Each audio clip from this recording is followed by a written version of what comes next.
Hey everybody, welcome to the Patty G Show. I am your host, Patty G. We are here today with Emily Underhill of Silibi. We're going to learn a little bit more about what that means. It is an acronym. It means something. It was derived from this concept that Emily has, and we are very excited to learn about it. So I hope y'all stick around and learn about her story and everything she's doing in the Baton Rouge community. She is moving and grooving and has had a lot of press lately about her amazing, incredible idea she's doing. So I'm excited to hear a little bit more about how she got here and where she plans to take this journey that is her business. And before we get started, a big shout out. We are in the Falaya Focus studio, y'all. Back for week number 2. We're excited. Big thanks to Government Taco for making this happen. And without further ado, Emily, welcome to the show. Hi, thank you so much for having me. I'm really excited to be here. Absolutely. I was scrolling through Facebook and saw this article, and it said it said luxury boutique takes off in Baton Rouge. Yeah, something like that. And I was like, okay, who wrote this article and who wrote this title? Because you got me hooked. You got me in. And so I started reading about it and learned that you're doing something pretty cool here in Baton Rouge, like right in the heart of like the Jefferson corporate area right outside of Bocage. Yeah, I mean, we're definitely a little hidden gem in this city, and what we offer is hidden gems. So I guess it works. I like that little play. So what is Silibi?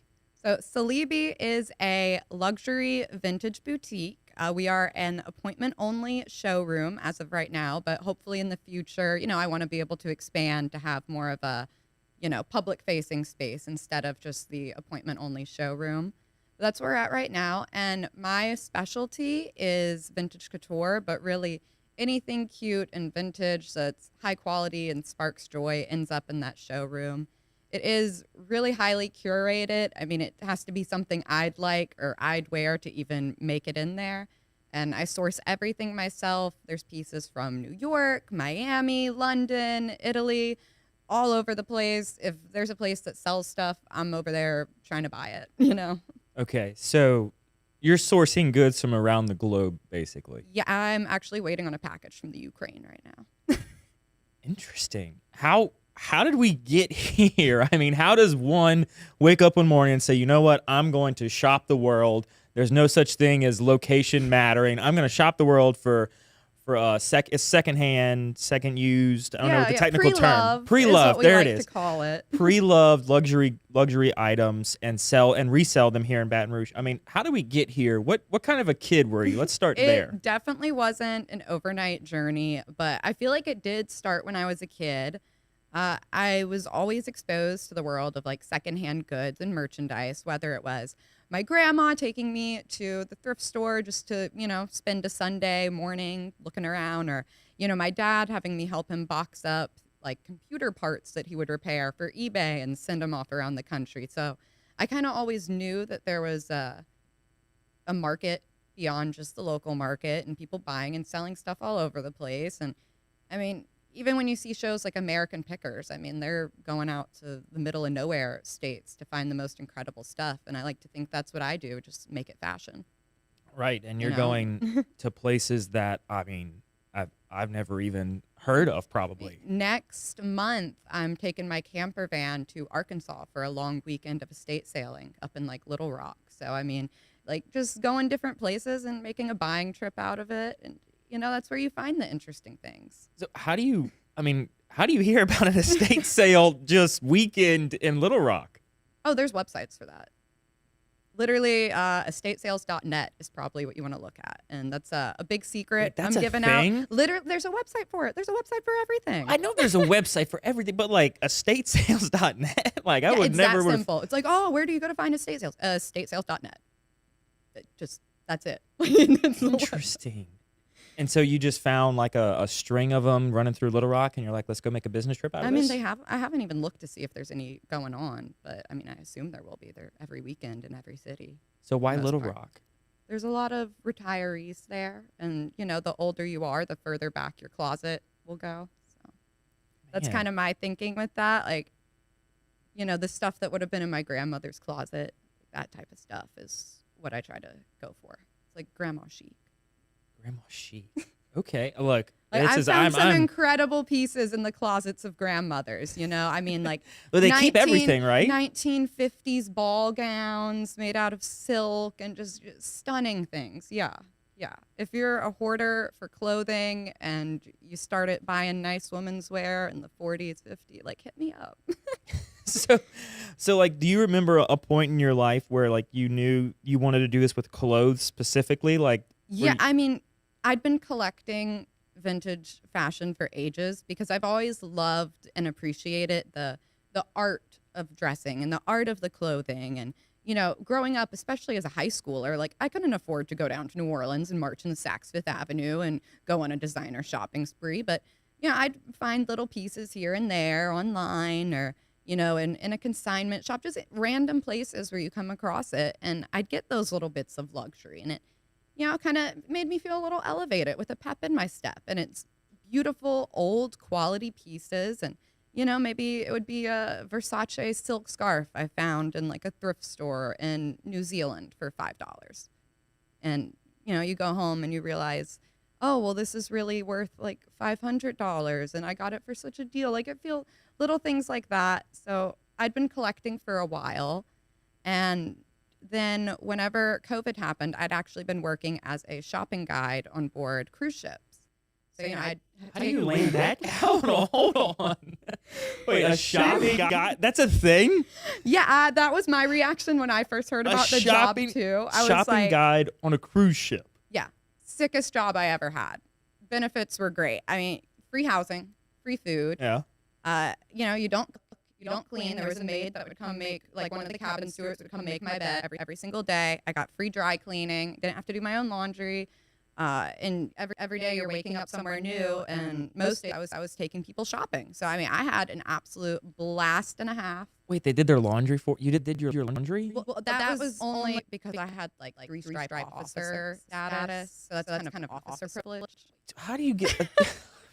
Hold on. How do you get three-stripe officer status? Oh, because I was the head of department. I mean, granted, I was a department of one, but still, I was a department head. So, you know, managing yourself can be very hard. Very challenging. You know, you should have seen my like, you know, quarterly meetings with myself standing in my bathroom, looking in the mirror, like Emily, look at these numbers. We can do better.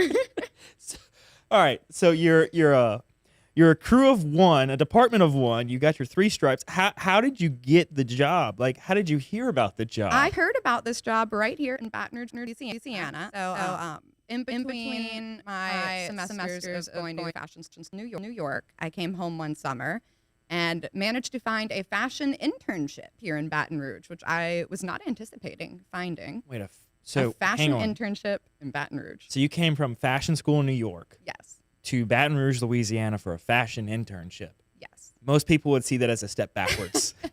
Scratch that. Most people would see it like taking a hike backwards, not even just a single step. Well, for me, it was important to come back home because the next year I had a really big move in my life planned. I was going to go do a year studying international fashion business at a school in Italy. So before I left, I wanted to spend a few months at home and like being with my family because I wasn't going to be able to come home as much once I was overseas. Yeah, those flights are long, I hear. Yeah. And like, you know, I wanted to enjoy my time there without worrying about coming back. I even missed a cousin's wedding because I was like, I'm not coming back to the U.S. I'm in Europe. Sorry. Like, get married some other time. Bring it here. Yeah. But so I came home for that summer and I found an internship with this wonderful woman named Jennifer, and she was also in the process of like having an online boutique and a little private showroom. And funny enough, it's the exact same place where I had mine. Hers was just down the hall. So I guess we both kind of ended up getting our start in the same place. But wait, y'all share a building today? No, she's no longer there. Okay. I'm not too sure like what she's a mother now to a beautiful child. I think maybe twins, maybe. That's a full-time job. Yes. So she's still working, just not doing what I don't think she has her like online store anymore. She's focusing on motherhood, I think.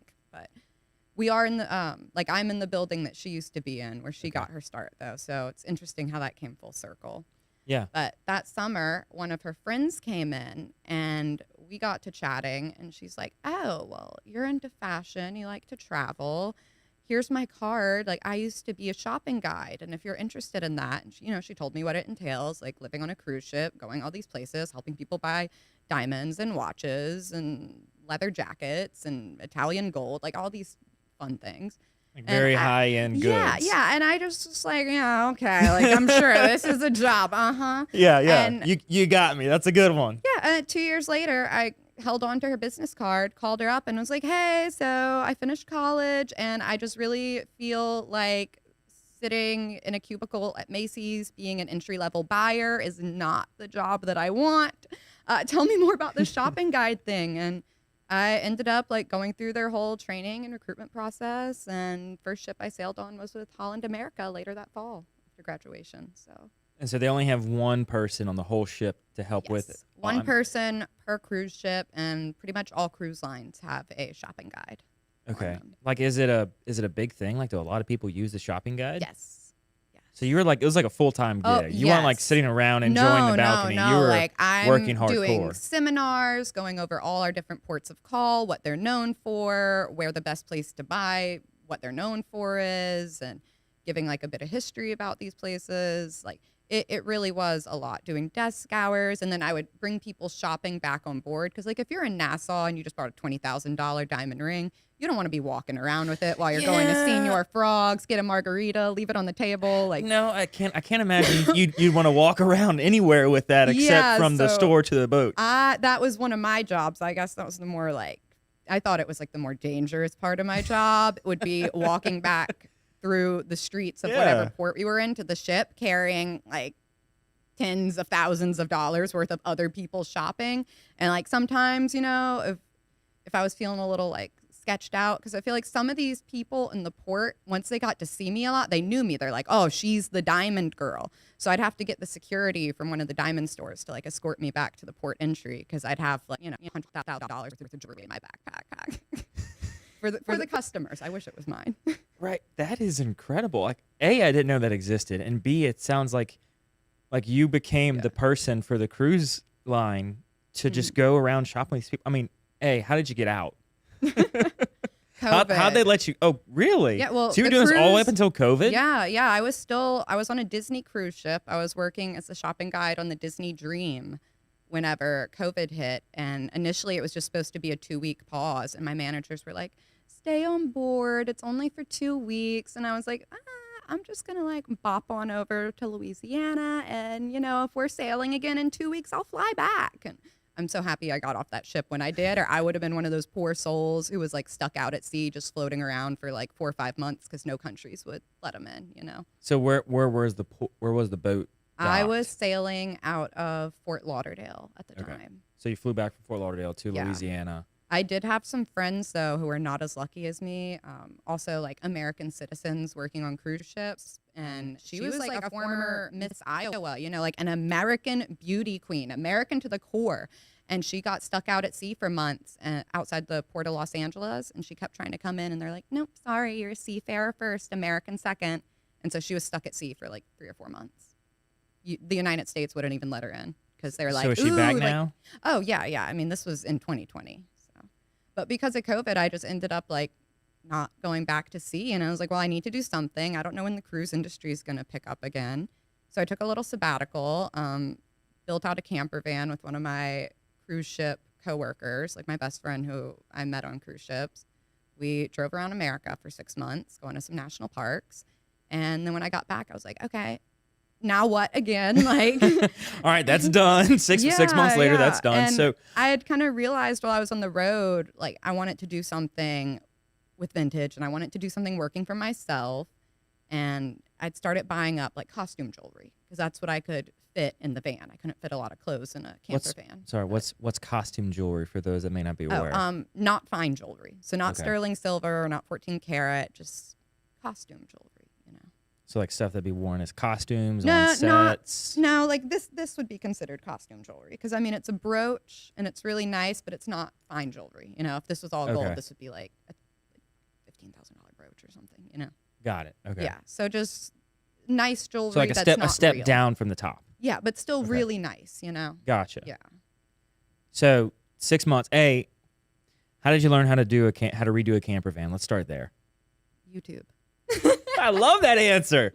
I love that. So you just watched YouTube videos and y'all completely just renovated this camper? I mean, to be fair, my dad did all the engine stuff, but I mean, we fitted out the inside with a 4-poster memory foam bed and like a mirror on the ceiling, a sink with plumbing and water that works, and a little mini fridge with enough room for a 6-pack. So, I mean, we did all right. What more do you need? A 6-pack of, what was it? White Claws, you said? Yeah, 6-pack of Claws. So was it a drivable camper or was this a pull behind? Oh, no, it was a 1985 Dodge Ram van.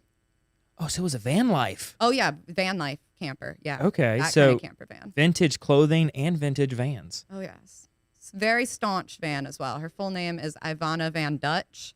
I'd be remiss if I did not give her full name. So, well, I mean, what made you decide to go into a camper van? I was just restless. Like, I'd been on a cruise ship. But like, that's not my first thought. My first thought is not, let's go buy a camper van, rebuild it, and drive around the country for 6 months. I guess I just think differently. Oh, yes. And that's that's awesome. My friend and I, we both worked on the cruise ships for years. So then being like kind of kicked back, we were both at our childhood homes again, both living with our parents again, pulling out our hair, going crazy. And we're like, we have got to do something. Like, we couldn't travel internationally, so we're like, okay, let's just go explore America. And we didn't go to any of the big cities because, like, if you remember in 2020, it was a little turbulent. You couldn't go into anywhere. No. Like, we even got kicked out of New Mexico because they went on lockdown while we were in the state. And even just trying to stay at a truck stop to, like, camp out and sleep overnight, they were like, no, you have to keep moving. Like, unless you're a working trucker, you can't stay here. Like, get out of New Mexico. We were like, yes, sir, Mr. Officer. Wait, so they like came up to your van in a parking lot and like said, hey, no, the Emily, police, get out of here. They were like, you can't be in New Mexico right now with our like Louisiana plates. I mean, we were very obviously not from there. So you didn't do the whole plate swap at the border. Where was I supposed to get New Mexico plates? If you have a person for that, I mean, give me their number. We'll talk after. Yeah. Okay, so you get essentially banished from New Mexico and you can just continue your journey. Like, were you also sourcing goods at this time? Like, would you make stops or was it a pure... If we saw like thrift stores in any little places we were in or estate sales, I mean, we were like American pickers, but make it fashion and throw in some hiking and national parks. But like, we were just enjoying our time and staying in all these tiny little small places, trying to spend our money locally. Because I mean, everyone was struggling then. So if we could give our money to like some local towns that are missing out on the tourism dollars, like we were happy to do that. Yeah, I mean, that was one of the first things to go, especially for Baton Rouge, whenever they shut down the ports and they shut everybody down from coming in for tourism. Like, we got hit hard with that. Oh, yeah. I mean, everyone. Yeah, it wasn't just us. But so it's great that you all were supporting the local communities in the area. So your 6 months ended, you come back and you're like, well, got to park the van and do something here, or was it? Yeah. It was kind of like, okay, I had this 6-month soul searching journey. I did a lot of reflecting on like what I want out of life and where I want to be in life. And I was like, yeah, I want to work for myself. I don't want anyone telling me what to do. I don't like that. I don't vibe with that. I don't know, like, maybe it's because I'm a Sagittarius. I'm just very free spirited and want to do what I want to do. I was like, I think I have the motivation and the discipline to at least try. Like, I know being an entrepreneur isn't for everyone, but I figured I'd give it a go in a like very serious way, more so than just being a kid, like, selling like little pencil grips to your classmates. Yeah. Well, I mean, and growing up with a dad that was doing something similar, Yeah. I mean, like, he had a little side hustle, and I was like, how do I turn a side hustle into my main hustle? I think that's like every entrepreneur with a side hustle's main question. How do I turn this expensive hobby into something that's profitable?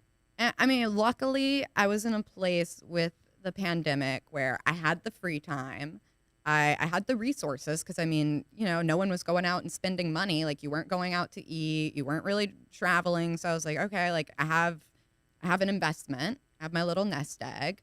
And I had the time. So I just did everything from scratch. I didn't really outsource anything to begin with. But, I spent weeks on YouTube watching videos of like how to file for your LLC and how to start a business and, doing like all these small business incubator programs with the SBA. I mean, like, I really got deep. Oh, yeah. Deep. But I mean, there's resources out there if you look for them. So like you went through the whole SBA, like you doing like PPP or anything like that, EIDL? I wasn't, because like I hadn't been in business before COVID. I wasn't eligible for like any of those kinds of like resources for Silibi, because it was like if you had a business before COVID, they'd help you, but if you're starting a business during COVID, it's like that's on you. So, That's your dumb idea. You figure it out. yeah, no, because they like base it off your earnings, and I was like, well, Silibi's brand new. Silibi has no earnings. So. I can show you potential earnings. Yeah, I can show you some make believe numbers what I want to do. But I just had the time to do it. And I think that was really the saving grace. If it would have been any other point in time, I don't think I could have had the time to make it work. But it's been a slow process. Technically, I was officially incorporated like February something of last year. So I am coming up on my 1 year anniversary.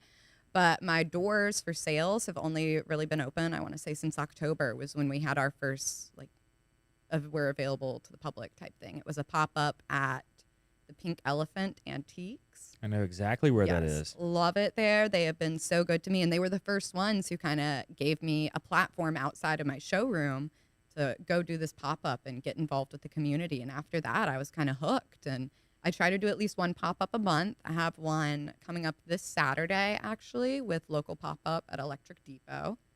So that'll be my first Baton Rouge pop-up of the year. See me? I'm Love bringing it. lots of cute Valentine's and Mardi Gras clothes. So that's what? Today's the 25th. That's the 29th. 29th, yeah. It's 'Cause Friday. Yeah. It's or no, Saturday, 29th. Saturday Yes. Saturday's the 29th. Yes. Yes, I had to think. It was like 31st is Monday. I was like, that's what I said. That's my benchmark. Okay, so you did your local pop-ups at the Pink Elephant, and then you've got like, how did you decide to go into a brick and mortar store when everything is going digital? So for me, I am actually embarrassing moment here, I guess, but I'm gonna not be embarrassed about it. We're gonna normalize it. Don't be embarrassed about anything. I still live at home There's nothing wrong with with my that. parents. Yeah. So luckily for me, since I do still live at home, I mean it's nice because I save a lot on bills. That's what I was about to say. Let's dive into this, because living at home with your parents as an entrepreneur and just getting your business started is not a bad thing by any stretch of the imagination. If No. anything, it's the wise move to do. You're saving on rent, you're saving on your utilities. More times than not, your parents are more than happy to feed you dinner because they're like, we've got to, I mean, depending on your parents, some parents might be like, why are you still here?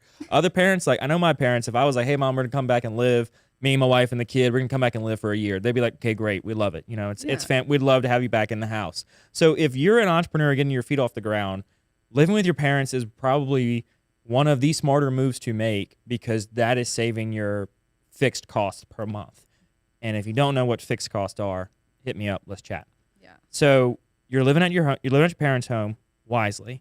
You're saving that cash. I mean, oh yeah, that saving rent, for a down payment, like all the money that you pay per month in rent. I'm like, ooh, now I can just save that till I can buy a place. That's what I was about to say, but not for what everyone else is thinking of, saving money for a down payment on a home. You're saving money for a down payment on like a building.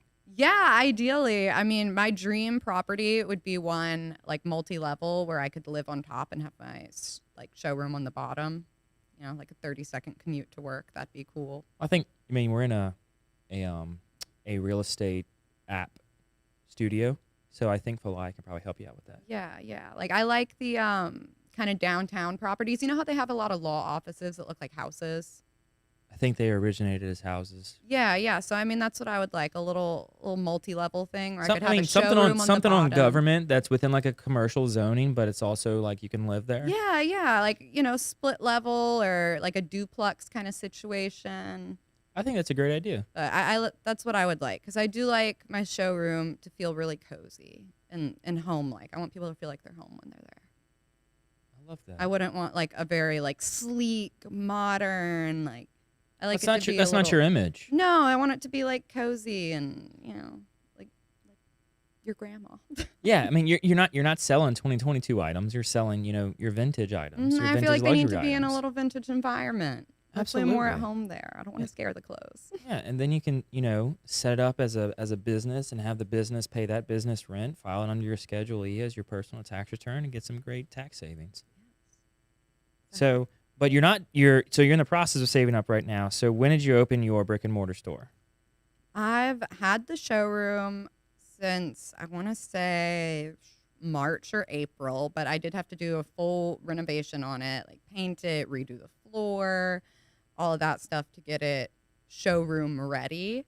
And I've been open for private appointments since October. So before that, it was just more of a private workshop for me, and I still do use it as a workshop and a showroom. So I keep, all my tools there for mending and fixing things, because all the pieces I do sell in my showroom, they're all professionally clean, mended, sanitized, so everything's ready to wear straight off the rack. I really pride myself in the fact that I don't sell project pieces. Like, everything's ready to wear. Right. Like I've been, since I heard about you, I've been following you on social media, and that's what I've been seeing is you posting, hey, fixing this item, working on this, which is excellent content, that documentation over creation. Yeah. Like you're documenting your process and putting it out there for the world to see, which is incredible. And it's also showing the people, okay, she not only knows the items and the pieces, she knows how to fix them and bring them back up to standard. I think that's kind of what makes people appreciate it a bit more, because it's not just like I'm finding these things and they're already in perfect condition, and all I'm doing is putting it on a hanger with a tag that says Silibi. I mean, you have to remember, with vintage, these things have lived a long life, and think about all the like bumps and bruises that you've gotten along your life, and clothes are no different. So I have one piece that I'm working on right now. It already sold, but I'm still in the process of mending it. It was a beautiful, like, early 90s Chanel suit with these white lapels on it, and the previous owner, chain smoker. Like, to the level where if you went in their house, there probably would have been like an eighth an inch of nicotine just baked onto their walls. So these lapels on this Chanel suit were yellow. Not this yellow, but I mean, but really close.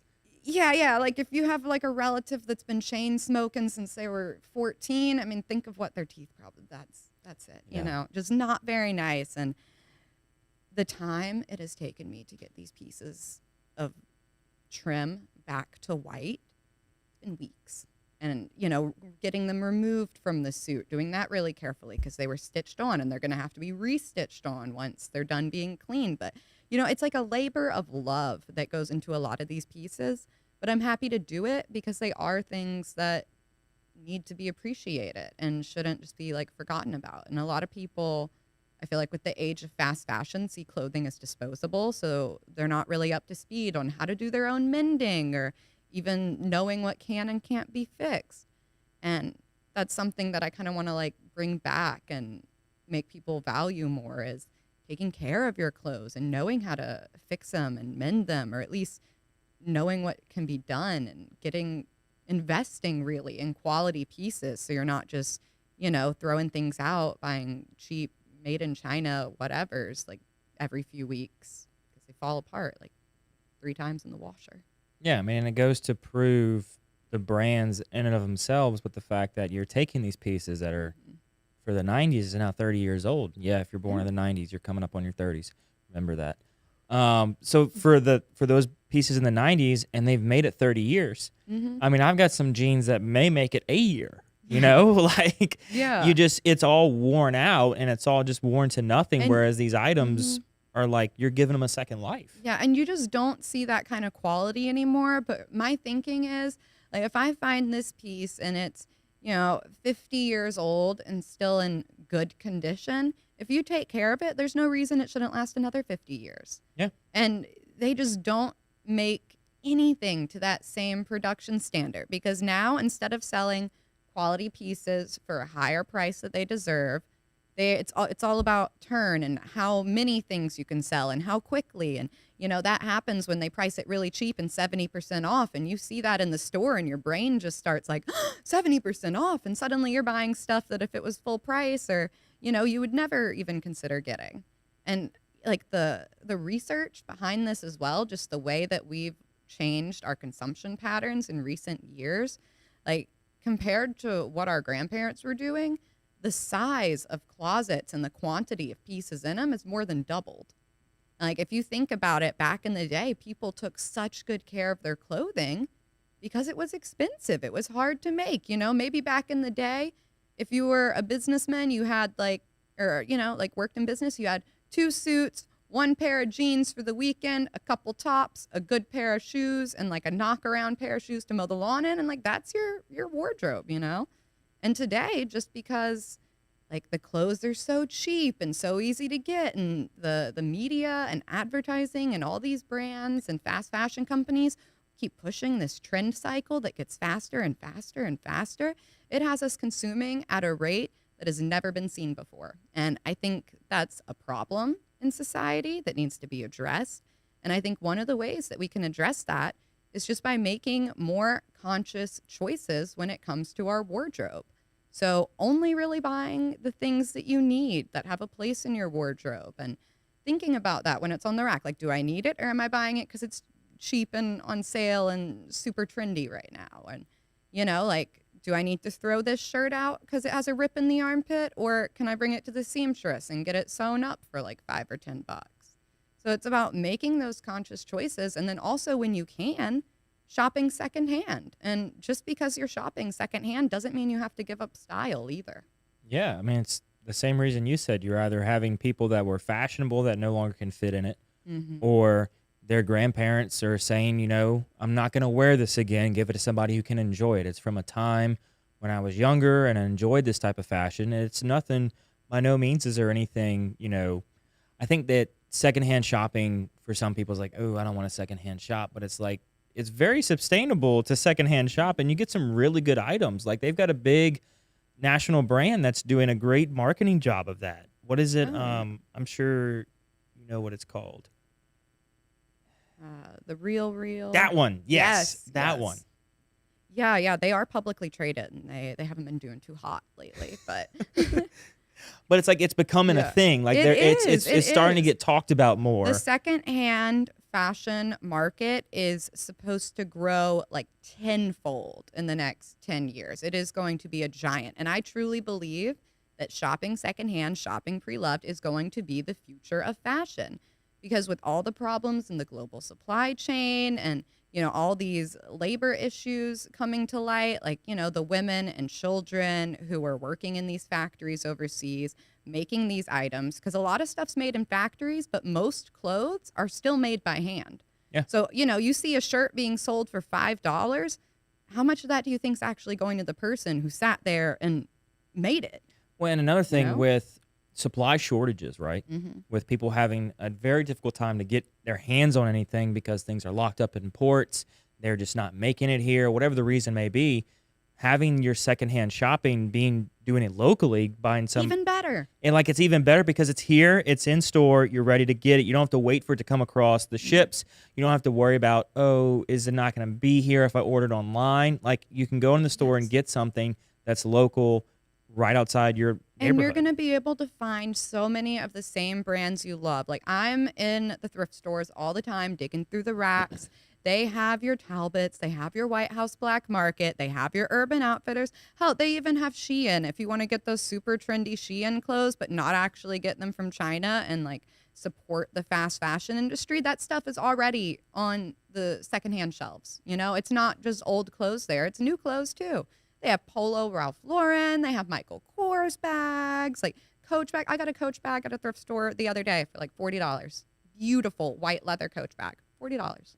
You don't even need to go to the outlet mall. I just think that some people may have like a stigma in their head against it. You know, it's like, well, I don't want to buy secondhand for whatever reason. It's like, well, why if it's in good condition and it was taken good care of, someone gave this to whatever secondhand store or is selling it through it on consignment for a reason, because they no longer have a purpose for it, but they know it still has purpose. Exactly. And, you know, you're saving money, you're shopping sustainably. And also, one of my favorite things about shopping secondhand and thrifting is you're not looking at one of 12 of the same items hanging on a rack. You're looking at basically a one of one. Like, it's not currently being sold in mass in the stores around you. So a lot of times the outfits you put together with secondhand finds are very unique, and someone's going to be like, oh, wow, like, I love that top. Where'd you get it? And be like, oh, it's thrifted, or like, oh, it's vintage. Sorry. You can't It's get Silibi. it. Yeah. It's, like, I mean, and also one of my favorite things about shopping secondhand and wearing these pre-loved clothes is you can feel the energy of the person who wore it before you. And, like as a woman, this suit I have on right now, this is pre-loved and it's incredible. And I put it on and I just imagine like, I wonder what the woman who wore this before me, like, what did she do in this suit? What did she accomplish? Where did she go? It's like, it has energy. And I believe that, That would be incredible if you could capture that. Yeah. If you could capture the story behind the articles of clothing you're buying, like you might be able to do it if you were going to your estate sales or something. If you're able to talk to somebody who is involved in it, you could learn a little bit more about the history of it, and then even like write up a little story and attach it to the card, to the tag of the item. So when someone looks at it, they're not just looking at, okay, this brand, this nice brand, this nice piece of clothing. No, we're looking at, Susie Q, and here's her life story about what she did in this outfit. Yeah. Giving the tangible items more meaning than just putting them on our body. It's, wow, this person did X, Y, and Z in this. Like, that's incredible. And even if you don't know for sure, you can imagine. And I feel like that's half the Build fun. the narrative. Yeah, exactly. I'm like, wow, the lady who owned this suit, I mean, she was a world traveler. She must have been like going to the fanciest parties at the nightclubs in Milan. Like, maybe she was even friends with Versace herself. I don't know. So how do you... And whoever gets this after me, they'll be ready to go on a podcast because it'll be infused with that energy already. They'll have this. They just feel it. They put it on and go, ooh, this is podcast worthy. Sometimes it happens. Have you ever put on a suit and you just feel so dapper that you're like, I could take over the world right now? I do. You know that feeling? I have one of the suits in my closet. But that's kind of what this is. That's what happens with vintage fashion. You put it on, you feel that energy, the person who had it before you, and you're like, oh wow, like this is something, and I could do something. It's got a character to it. Mine's a white linen suit. I put it on, I feel great. It's got big energy. Absolutely. So how do you go from New York fashion school and say, I don't want to go back after you get off your COVID and after you go and do your tour? Like I feel like if you get into that culture in New York fashion, you'd be like, let's just stay here. But like you stayed in Baton Rouge. You built your business in Baton Rouge. You didn't say, hey, Mom, Dad, I'm going to go to New York or I'm going to go where I know. And you said, I want to stay here in Baton Rouge. What kind of made you stay here for that? Well, Baton Rouge at the end of the day is where I was raised and what raised me. And I think it's a great place to raise a business too. And, eventually I do want to scale. I would love to have a showroom in New Orleans, Miami, New York, London. Like I want to be a giant in the vintage fashion industry. But for now, I love having my home in Baton Rouge.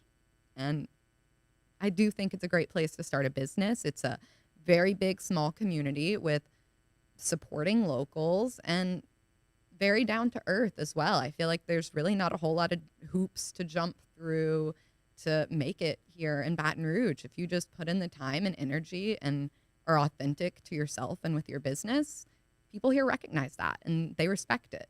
And I think it's a lot easier for that kind of like energy to be seen and received here in Baton Rouge than it is in New York, where people are moving so fast, like they don't have time to pay attention to you.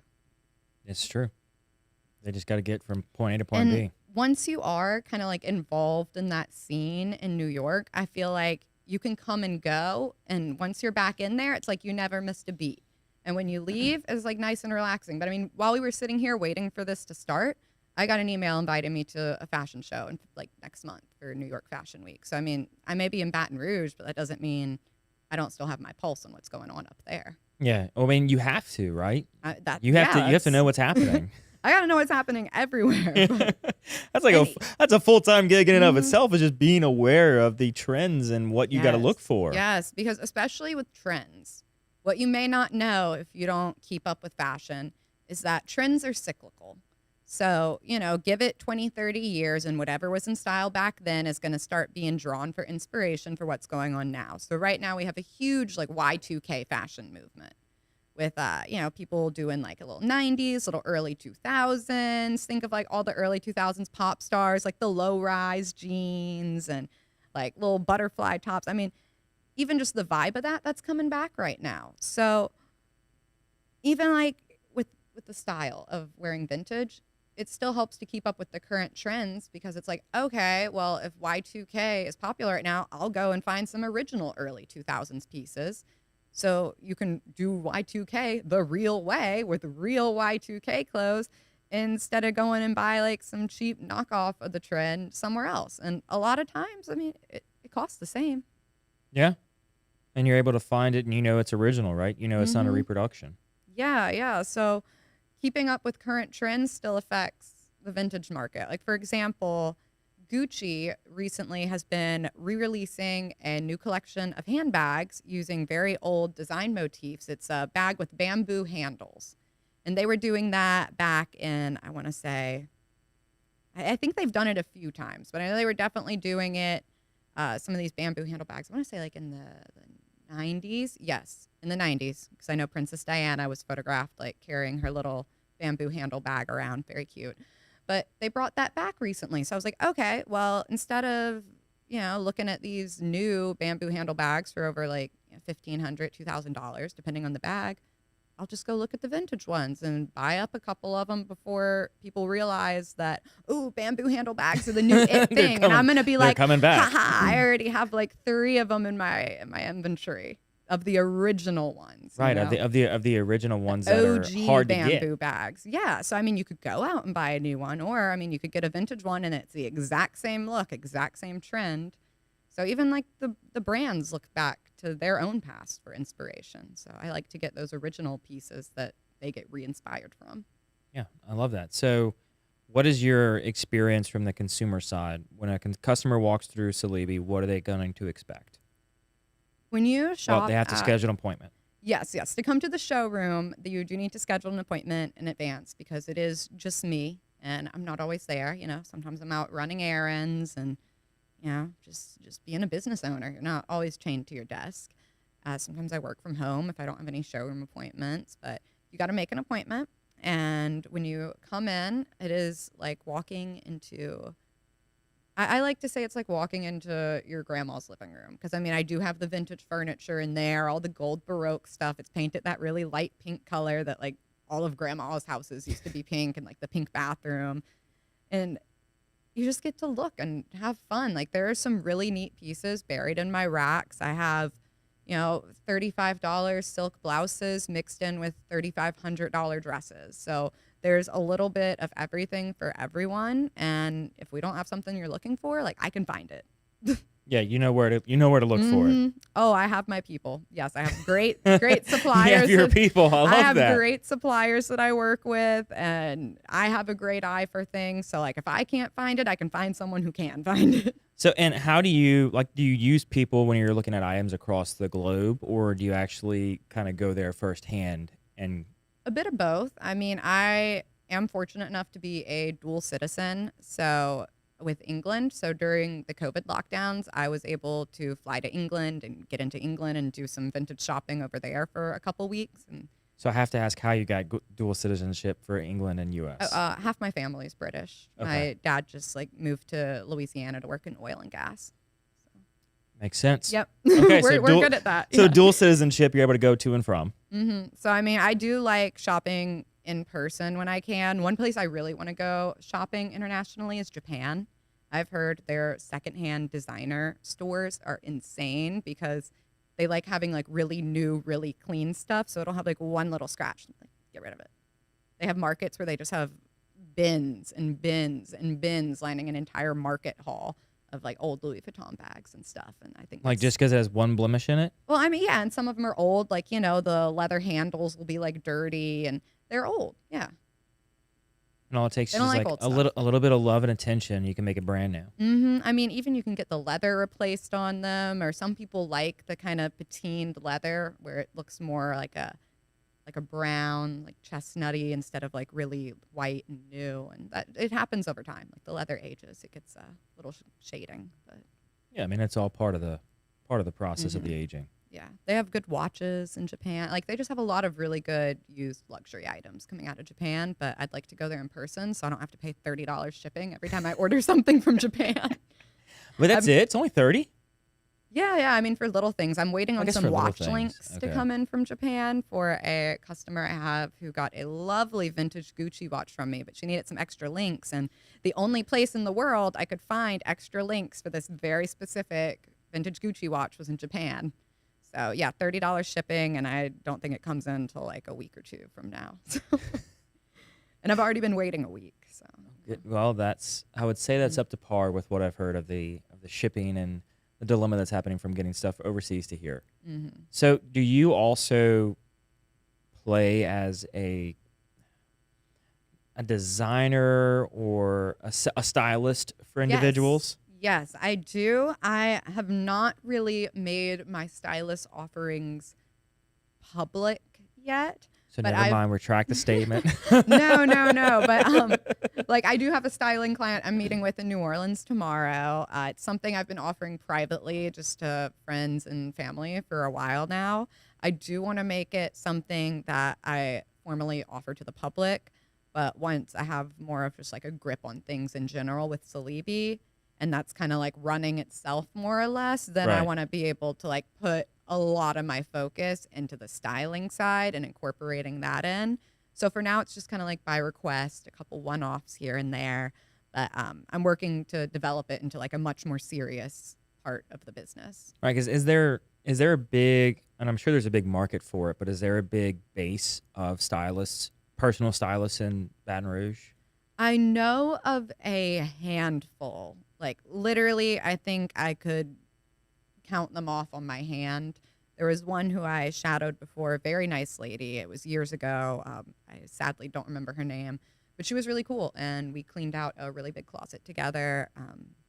But no, there's not a lot in Baton Rouge, but I think that really anyone could use a stylist. And a lot of people may think like, oh my gosh, it's only for celebrities, and I'm not going to any red carpet events. But it could be something as simple as I just graduated from college and got my first job, and I need an overhaul of like what to wear because I'm not wearing like going out to Tigerland party clothes anymore. I need Yeah. businesswoman clothes, and I'm clueless on what to do.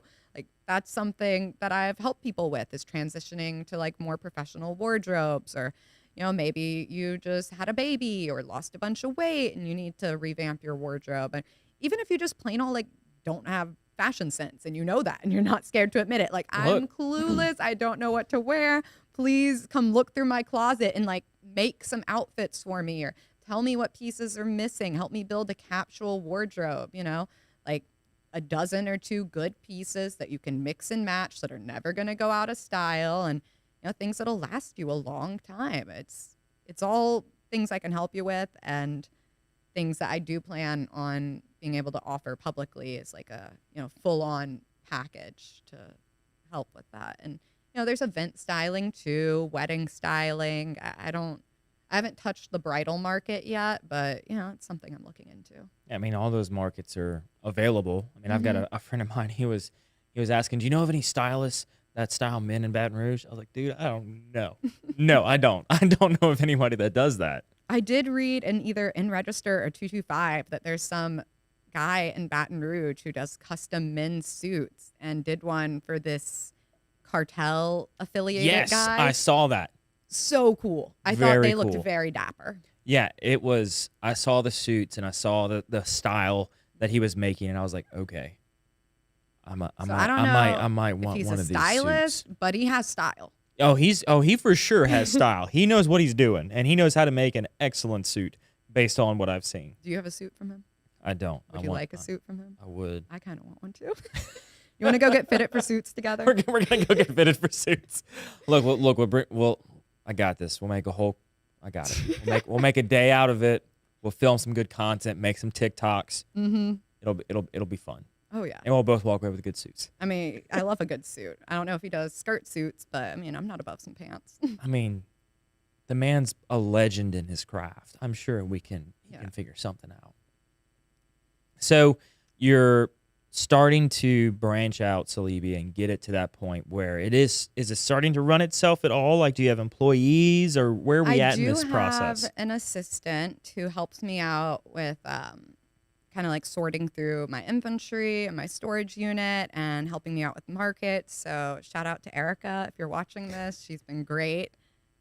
And I would like to hire maybe an intern because I feel like I do have a lot of very valuable and useful things that like I wish I could have shared with myself 5 years ago or 8 years ago, whether I was in high school or college. Like it just helps to have someone who's been there before you show you the way. And with the secondhand market growing, I think it would be like beneficial for someone to like hop in and learn. But I mean, I do definitely want some more people on my team. I'm just waiting for a point where I can afford it, you know? Yeah, well, I mean, employees are expensive. I mean, you can link up with LSU Design School and offer an internship in exchange for credits. Yeah. I've thought about doing that, but I think it's a little late in the semester, so maybe for fall. You know, Yeah. I'll hit them up in the Hit 'em up. summer. See what Start the application process now, get it all approved by the board and everything, and then hit them up for the fall. Yeah, something like that, or find a high schooler even. It's like There you you don't want go. to babysit for babysitting money. Like, come hang out with me and all my clothes. And Help me dress people. yeah, like, you know, help me sew up some things and do some mending. But I think the biggest thing I've struggled with as a small business owner and doing what I'm doing in retail is the online aspect of it. Just the work that it takes to photograph it on a set and put it on the mannequin and have the right lighting and get all the angles and then go and edit all these photos online to make sure the lighting and the colors are coming out right, and then doing the display. Like, by the time you're done with it, it's like, damn, I should be paid like $20 per item just for doing this, you know? Like, it is a lot of work.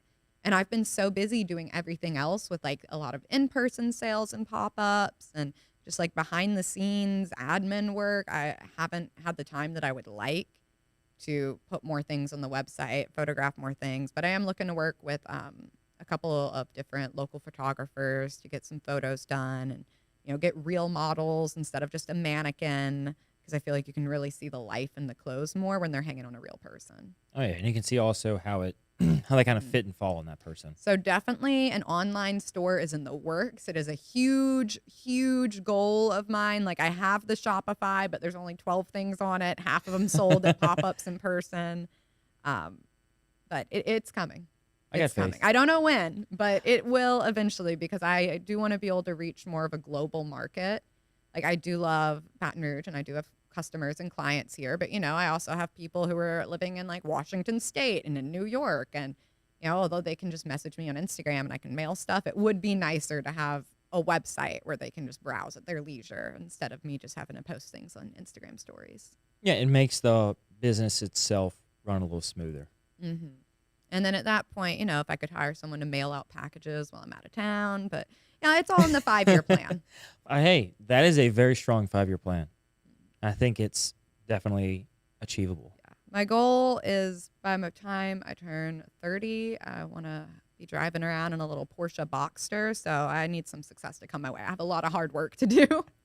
I think we can probably find an old Porsche. Oh yeah, and I want to a stick shift refurbish too. it. So I mean, I've been Thank looking at the you. prices. Thank you. You can get like a nice early 2000s Porsche Boxster for under 20K. And I mean, granted, it's like the maintenance. You need to have another 20K in the bank just for that. Yeah. but Porsches they're not cheap to maintain. No, they're high maintenance. Yes. And it helps if you learn to do a lot of the work yourself, which I don't really plan on doing. But luckily, my partner is an engineer, so he can learn how to work on the Porsche. That's perfect. Look, In exchange, I'll let him drive it. look. I think that's a good exchange. That's a good trade off. Look, my first vehicle didn't run and drive whenever I was given it by my dad. I say given it loosely because it was in the back pasture, and he said, "Oh yeah, if you want it, it's yours. It doesn't run and doesn't drive, but if you fix it, it's yours." Yeah. So I was given a project, and I was like, "Love it." So I now have a passion for cars and Jeeps, and that's a whole different story. But as we start to wrap up the show, we've got 4 final questions we'd like to ask every guest. The first one is, what are 3 lessons you've learned along the way in your journey? Okay, I've learned to pivot because no matter what you think your plan is, I feel like there's always a curveball that comes in. And if you freak out and think of it as like it has to be this or this, you're going to go crazy. You just got to pivot and roll with the punches. And especially during COVID, I feel like everyone's been learning how to pivot, you know? Oh my gosh, yes. I guess my second lesson would be like not to give up on yourself, because there have been some times where I was like, oh my gosh, I made a huge mistake. I can't do this. I'm not cut out for it. I have no idea what I'm doing. And even in the times where I like gave up on myself, luckily I had a great support system of people around me saying like, no, keep going. You've got this. Don't be a dumb bitch. Like you work too hard for this. And it, okay, I'm back to believing in myself. And so don't give up, because you're your hardest critic. So if you think you're at a place where you have to give up, I mean, that probably just means that you have to pivot, and everyone around you, they don't see you as being at that point. That's just you being your toughest critic. And I think the third thing I've learned is to have fun and be authentic with it. Because like people can tell if you're trying too hard, or like if you're fronting and like putting up, like just not being authentic to yourself. I feel like people can really tell. And so that's one thing I've strived to do is like, okay, even if it seems a little like kooky or isn't like professional, this is what I'm going to do, or this is what I'm posting. And, this is the idea I'm running with. And so far it's paid off, like fitting into my own mold and being true to myself and not trying to put myself in some little box that I think that the world has created for me, because it's not true. There's no box. Nobody has a box. Yeah. You get to World's not making boxes. No, you get to create whatever shape you want and make it your own. Yeah. So what is something you did as a kid you wish you could still do today? I thought about this long and hard. And I was thinking like, climbing trees. I'm like, I could still do that. It's like, singing loud, like hanging out with so many things that I did as a kid, I could still do. But the one thing I thought of that I haven't done as an adult, maybe you can, I don't know, but going to summer camp. I loved camp as a kid. Any camp there was, I was signed up for. I was doing photography camp, science camp, sewing camp. Not really like sleepaway, going out in the woods camp, because I prefer air-conditioned camp. But I loved going to camp and learning new skills. And I feel like that's not something that grown-ups do. What if we make like an entrepreneurship camp? That could be fun. Like a summer entrepreneurship camp? If there's like different colored markers involved, I'm in. Yeah, we can make that. Yeah. I've been looking into easy doing, I guess not really a camp, but like beading and embroidery classes in, where was it? In San Diego or something, but it's in March, and I just don't think I'm going to like have time to take 2 weeks off to take a beading camp. I was about to say, March. I mean, if you're living in the van life and you drive it up there, you can feel like you're in a camp for 2 weeks. Yeah, but no, that's it. I just want to go to summer camp. I want to like learn new skills and have fun, but who has time to go to like a 9 to 5 for funsies camp as an adult? Not anyone that I know. So what is something, I mean, you've basically been all around the world at this point, shopping and sourcing luxury clothing, luxury fashion items. And you've got this background of fashion school in New York. I mean, what do you love about Baton Rouge? What has kept you here? Honestly, the people, the food, the culture, it is something that no matter what corner of the world and how far I've traveled, I have not found a single other place that does it the way we do down here. And, maybe it's just part of like being in the comfort of home and being in my stomping grounds where like, I could navigate without a map and get around blindfold if I had to. But I think it just really comes down to the people and the culture. And I think it's a shame that so many people our age don't see it that way. Like it took me leaving Baton Rouge and seeing every other part of the world just to come back here and appreciate it for what it is. And it saddens me that a lot of people are like, oh my gosh, I can't wait to leave. And like, that's totally fine. Everyone should get out and spread their wings, but not because Baton Rouge is such a bad place. But like, go out and have that experience. And it's almost like if you love it and you let it go and it comes back, it's meant to be. Yeah. So like, you can go out and have those experiences, but don't act like it's because, Baton Rouge is such like a horrible, terrible place. Like I've been to some horrible, terrible places. And I've been to some great places. And you know what? I will stand beside my decision that Baton Rouge is one of them. It's a great place. I love that. That's an excellent answer. So for the final question, what can I do to help you? Oh my gosh.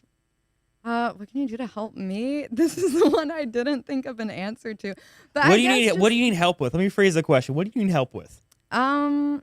I guess just getting the word out that we're here, because I feel like a lot of people would be interested, in Silibi if they knew it existed. So I'm still just trying to get people to know who we are, who I am, what we offer, because we are still just like a little itty bitty baby Baton Rouge business, Like we're still in our infancy, and that's cute. Like we're a cute little baby, but it would be nice to broaden our horizons and like get some more support from others and from the community and just be more involved is what I really want to do, is ingrain myself a little bit deeper with the Baton Rouge community because that's how much I like it here. I want to be more involved in it.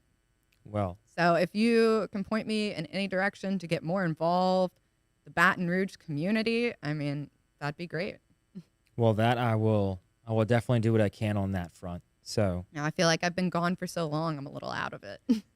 you like you said, when you go back to New York, you just fit right back in. Same thing with Baton Rouge. You come back in, get brought up to speed, and everything's just like it was. Yeah. So thank you so much for coming on the show. I really appreciate it. Thank you so much for having me. It was a pleasure. And, I'd be remiss if I did not mention before I leave, I have to pay some honor to this suit. For anyone wondering, it is a 1991 fall-winter Versace runway suit, and it is currently for sale via Suh-Li-Bi. So if you like what you see, hit me up. Slide into my Instagram DMs. She is for sale. The suit, not me. Thanks for the clarification. So yeah, if you're listening to the show, check out the show notes. We're going to link up her website and her social media within there, so you can go check it out and see what the outfit looks like. And also, you're going to see it in the cover photos. So it's not like you're not going to know what she's talking about up until this point. So thank you all so very much for listening to the show. Thank you to Emily for being our lovely guest, telling us and educating us a little bit about what she's doing with Silibi. She's doing some great things. If you're in the local community in Baton Rouge, you're looking for a place to get either outfit, or just maybe get some fashion sense in your game, go check her out and tell her that the Patty G Show sent you. You heard about her here, you saw her, and you just had to know more. Go check her out. She'll be sure to take good care of you. And y'all, big thanks to those making this show possible. That is our good friends over at Government Taco. I was just there today for a meeting, and let me tell you, their taco of the month never disappoints. They have a new one each and every month. If you're in the Government Jefferson area and you're looking for some lunch, or maybe you're not, you want to make a drive, totally worth it. Go over there, check out their latest taco of the month. This month is a boudin taco for the month of January. It is to die for. And also a big thanks to Fly Focus Studios, where we host this show now, coming to you every single Tuesday of the year. We are excited for the upcoming shows and the upcoming guests. And y'all, this has been episode 2 of season 4 of the Patty G Show here with Emily Underhill of Silibi. Thank y'all so very much, and we'll see you on the next one.